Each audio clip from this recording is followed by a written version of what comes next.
My daughter thinks a lot of me right now. She talks to me in the car, has a burning desire to tell me every little thing that happens in her life, asks my opinion about how to handle situations, and turns to me when she doesn't know what to do.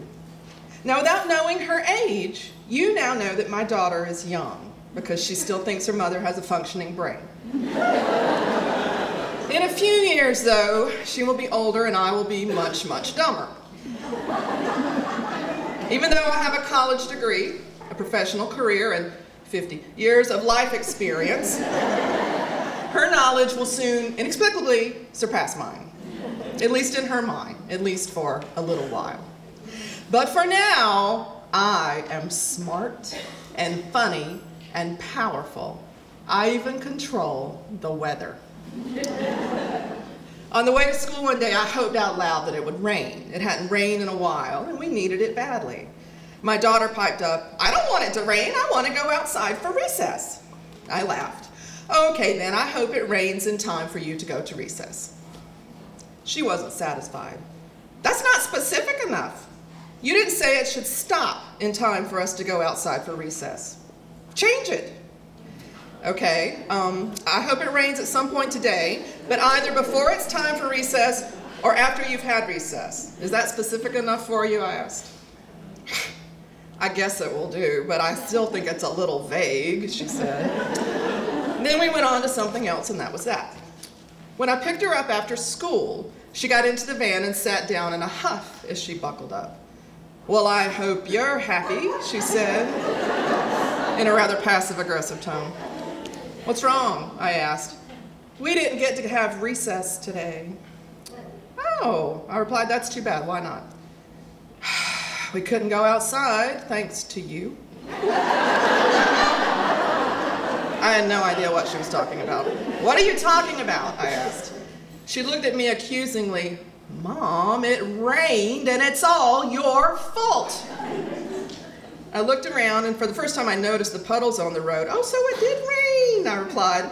"You know, I'm really sorry that you missed recess, but what does the fact that it rained have to do with me?" She looked at me, surprised. "Seriously? You hoped for rain this morning, remember?" I stopped and I looked at her. "Wait a second. Are you saying you think I made it rain?" She folded her arms defiantly across her chest and looked away. "I told you you weren't specific enough." Wow, my daughter thinks that I control the weather. I didn't know whether to laugh out loud or to silently grow drunk on my newfound power. For a moment, I imagined myself in control of the weather, raising my arms to summon the clouds, calling down showers with a nod of my head, painting rainbows in the sky with my forefinger, and then sending the remaining clouds away with a flick of my wrist whenever it suited me. But later, as I replayed that exchange in my mind, I didn't laugh. Instead, I marveled that my daughter has such a sense of trust and reliance in me and my abilities right now. That she sees me as not just her mother, but as someone who can move the heavens with a desire, who can bring down rain with a word, whose hope is a tangible thing that has the power to change the world. That kind of trust is something worth living up to. And that's a legacy that I want her to inherit, like good seeds in fertile soil. I want her to know that hope does matter. I want her to trust in something bigger than herself, to hold her arms open wide and to soar into life knowing that she is grounded in something meaningful.